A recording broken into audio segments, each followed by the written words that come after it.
Welcome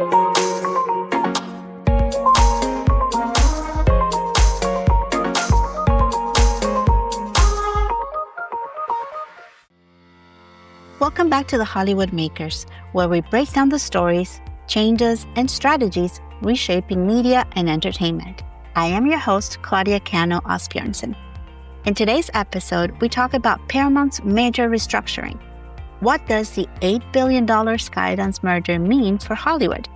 The rise of decentralized funding, how indie filmmakers are bypassing traditional gatekeepers, and industry consolidation and layoffs, examining the impact of tech companies and high-level executives in media.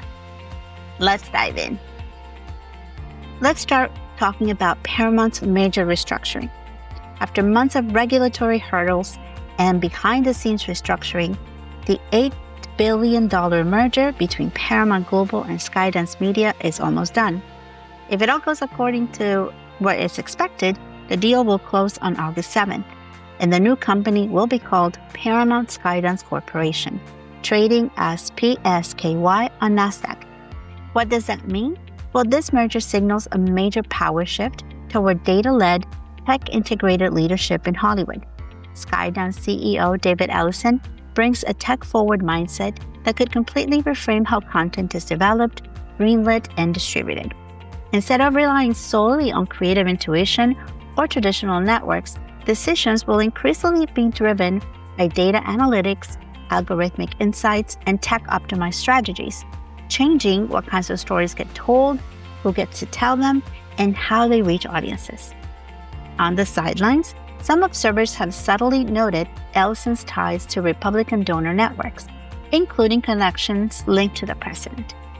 While it's too soon to know the full impact, this background raises questions about how leadership choices might influence editorial direction and company ethics. For creators and audiences alike, it is a reminder to stay vigilant and advocate for transparency and diversity in storytelling. Because at the end of the day, are we really going to watch those stories?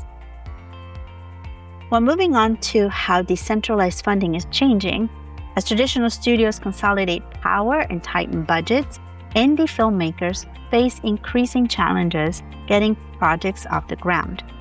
But innovative funding models are turning the tables.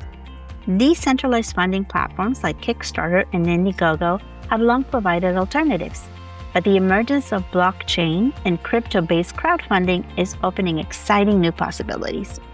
These technologies allow filmmakers to issue digital tokens or NFTs that offer fans exclusive perks, think early access, behind-the-scenes content, or even profit-sharing opportunities.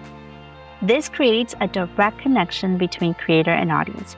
It reduces the dependence on studio gatekeepers and financiers who often impose creative restrictions or push for market-tested formulas. Most importantly, it empowers the storytellers to retain creative ownership and bring authentic, diverse stories to life. Community engagement also strengthens with this model. Fans aren't just viewers, they become invested participants in a film's success, often promoting it passionately across social media and beyond. Of course, this space comes with challenges: navigating regulations, building trust around the tech, and avoiding a speculative hype. But for indie creators willing to experiment, decentralized funding offers a promising path forward amid industry uncertainty. Now, unfortunately, we continue talking about layoffs. The media and tech industries are facing a period of significant upheaval, marked by consolidation and sweeping layoffs affecting thousands of workers at every level, including senior executives. In 2025, Microsoft announced layoffs of roughly 9,000 employees, about 4% of its workforce, aiming to streamline focus on strategic priorities like AI development and cloud infrastructure. Similar reductions have ripped through major tech firms, signaling a recalibration in how companies invest in innovation and growth. Within the entertainment sector, the recent merger of Paramount and Skydance triggered major restructuring moves, including the closure of Paramount Television Studios, with ongoing productions absorbed by CBS Studios. This not only signals the end of an era, but also spotlights the shrinking number of independent production hubs. Such consolidation often leads to concerns about creative diversity and risk-taking, as fewer players control larger shares of the content production and distribution.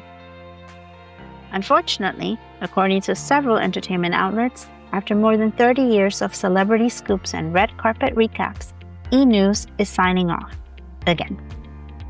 The late-night entertainment show will air its final episode on September 25th, and staff were notified just a few days ago. This marks the first big programming move by Versant, the new company managing E! And several other former NBC Universal cable channels.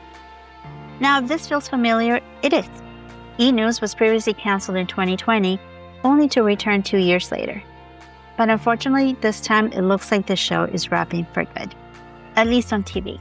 That said, the E! News digital brand will continue pumping celebrity content on their website and social platforms. At a human level, these layoffs create uncertainty and disrupt careers, especially for mid-level creatives and technicians whose work sustains the industry. For media professionals, these changes underscore the need to be adaptable, build strong networks, and develop multiple revenue streams. At the same time, companies and creators must innovate to maintain storytelling quality and cultural relevance in a more concentrated and cost-conscious environment. Well, that's it for this episode of The Hollywood Makers. If you found this helpful or eye-opening, share it with a creator or executive navigating the same landscape. We're here to spark smarter storytelling and connect change makers to opportunity. Follow us on Instagram at The Hollywood Makers and hit the bio for all our links. I'm Claudia Cano Asbjornsen. Till next time.